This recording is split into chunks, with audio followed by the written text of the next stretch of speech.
ஏற்கனவே உள்ளதுக்கு ஸ்டிக்கர் ஒட்டப்பட்டிருக்கு, அரைச்சமாவே தான் அரைச்சிருக்காங்க, புதியதா எதுவும் இல்லை. என்னோட விவாதிக்க நான் கேட்கிற கேள்விக்கு பதில் சொல்ல தமிழ்நாடு முதலமைச்சர் தயாரான கேள்வி அவர் என்ன பண்ணாருன்னா ஒரு புரிதல் இல்லை அப்படிங்கிறத நினைக்கிறேன் நான்.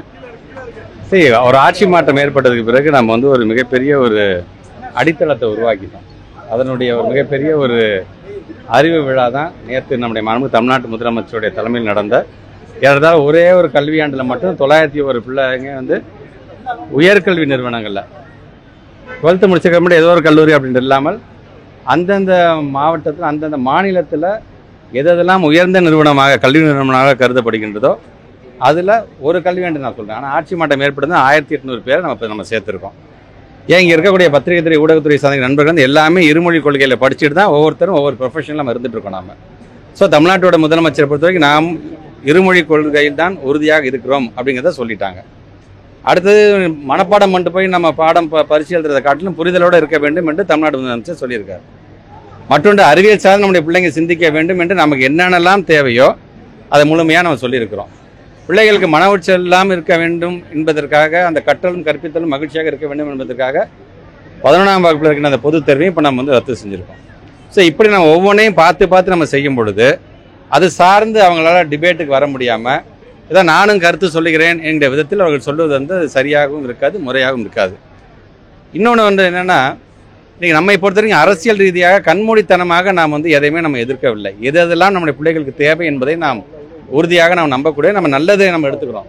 அதே மாதிரி நாம் என்ன செஞ்சது நல்ல விஷயமா இருக்கோ அதை நீங்களும் எடுத்துக்கொள்ளுங்க, மற்ற மாநிலம் அதை பின்பற்ற வேண்டும் என்று நம்ம ஆசைப்படுறோம்.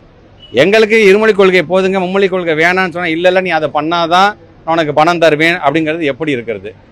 அது சார்ந்திருக்கின்ற கூடிய அந்த இயக்கத்தை சார்ந்திருக்கின்ற அண்ணன் எல்முருகன் அவர்கள் எப்படி இது போன்ற கருத்துக்களை சொல்லலாம்? உள்ளபடியே தமிழ்நாட்டை சார்ந்த முறையில் அவர் வந்து வருத்ததான் பட வேண்டும் என்பதுதான் என்னுடைய கருத்தாக இருக்கின்றது. ஒவ்வொரு அம்சத்துக்கும் போட்டியா தான் இந்த மாநில கல்விக் கொள்கை வந்து வேணுமெனே வந்து வரையறுத்திருக்காங்கன்னு பிஜேபியோட குற்றச்சாட்டு. இல்ல பிஜேபி போட்டியான எனக்கு புரியவே இல்லை நீங்க சொல்றது. இன்னும் தேசிய கல்விக் கொள்கை 1+1 = 2 கணக்கு பாடம் சொல்லுதுன்னா நீங்க 1+1 = 2 நீங்க சொல்லக்கூடாதுன்னு சொல்ல. அதான் சொல்றேன், கண்மூடித்தனமா நாங்கள் எதையும் எதிர்க்கவில்லை. ஆனால் மொழி சார்ந்து எங்களுடைய கொள்கை சார்ந்து நீ உள்ள புகுத்தும் பொழுது குலக்கல்வியை கொண்டு வந்தீங்கன்னா முதல் ஆளாக நாங்கள் தான் இருப்போம் அதை எதிர்ப்பதற்கு.